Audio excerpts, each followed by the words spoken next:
All right. Wait. Let everybody with a little person come in. I am going to try not to cry, but I'm not going to count on it. But anyway, so I can't even get through the welcome. This is why I wrote it down. Listen, I wanted to welcome everyone to my home for the naming ceremony of Rachel Simcha. Let me introduce to you my beautiful daughter. There's somebody trying to get in.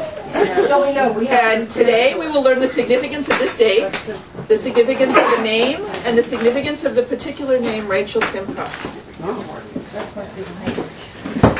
Baruch atah Adonai Eloheinu melech haolam, she'eheyanu v'higeyanu lazman hazeh. Push that up a little bit. We praise you, Lord our God, for keeping us in life, sustaining us, and allowing us to celebrate this joyous moment. So let's talk for a little bit about the significance of the date, today's date.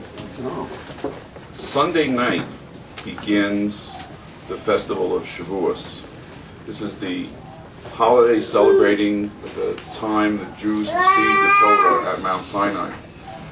Passover, which was 7 weeks ago, was the freedom from Egypt, when the Jews were released from slavery in Egypt and they went out into the desert following Moses. And 7 weeks later, on Shavuos, they received the Torah at Sinai. And it says in the Torah, or it says in the Haggadah, the book you read to tell the Passover story, it's as if you were there. Not my father was there, my grandfather was there, and this is what happens to them. You tell the story to your children as if you were there. And you pass from generation to generation. Just going on for almost 6,000 years. So then the giving of the Torah at Mount Sinai, it says, tell all the people, not just the elders, not just the men, not just the adults, everyone, men, women, children, babes in arms. So for Rachel Simcha, she experienced her first Pesach this year in Australia. She experienced freedom. And now she will be present at the giving of the Torah to the Jewish people. So this is a pretty significant day to choose for her naming just before receiving the Torah. So why does Judaism make such a big deal about someone's name? Why isn't a birthday party adequate? So to answer this question, we must first understand that the Hebrew name of a person directly relates to and represents what kind of person they are. The Hebrew name is not just a name, but an insight into their personality and essentially what characteristics Hashem has encoded in this person's soul. Granted, environment and a person's free choice will direct and shape their lives, but their underlying personality and inner essence will remain true to who they are. By understanding who Rachel Simcha is, we can all create a loving and nurturing environment for her. We can aid her in using her God-given attributes and skills to carry out her mission in life, and thus facilitate Rachel Simcha living a meaningful life. So what other way would you want to celebrate your birth than this? So now, we have to understand how it is that a Hebrew name represents the essence of a person. But before that, we should talk about language. For example, English. The English language evolved over hundreds of years, was developed on an as-needed basis by people to communicate with each other. It is a communal language because it was developed by people coming together as a community and all agreeing to call one thing a certain word. As an example, if one person wants to call a tree, they must get other people to call a tree, and then if all agree, it becomes the noun for that thing. Hence now a tree is called a tree, and it is an accepted word. Not so for Hebrew. Hebrew is a language designed and built by Hashem. It is a divine language that was quite literally used to create the world we live in. As we see in Genesis, and Hashem said, "Let there be light," and there was light. Hashem quite literally spoke existence into being.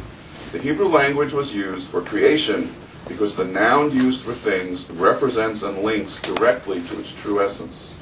Similarly, a Hebrew name is not just a noun, but it describes the true essence of the person's soul and who this person is. So now let's take a look at the meaning of the name. Judaism teaches that a name is more than just a name. For example, A good name is preferable to great riches, from the Proverbs. A good name is better than precious oil, comes from the Kohelet. The earned name is worth more than the given name, Midrash. Each person has 3 names, one her parents give her, one others call her, and one she acquires herself, also from the Midrash. Rabbi Shimon said, there are 3 crowns, the crown of the Torah, the crown of priesthood, and the crown of royalty. However, the crown of a good name exceeds them all. Pirkei Avot. So how do parents know what Hebrew name to give their child?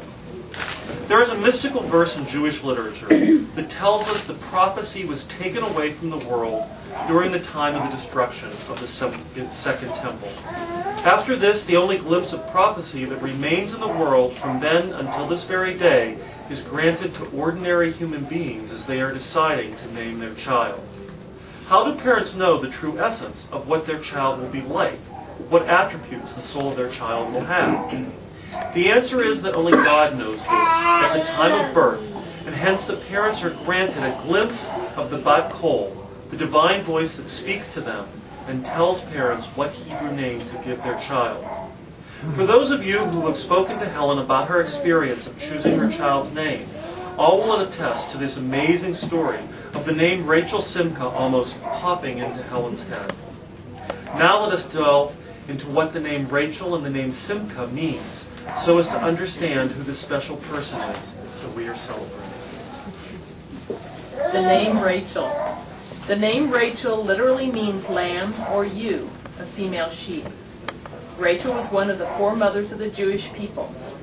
The story goes that the day the young Jacob was at a well attending to his sheep when he saw the beautiful Rachel. After this first encounter, Jacob wanted to marry Rachel. He approached Rachel's father, Laban, and asked for Rachel's hand in marriage. Laban would allow Jacob to marry Rachel as long as he worked for him for 7 years. Jacob agreed, and with a heart full of love, he toiled for 7 whole years with the goal of marrying Rachel. 7 years had passed, and the day of the wedding arrived. But unknown to him, he married her older sister Leah.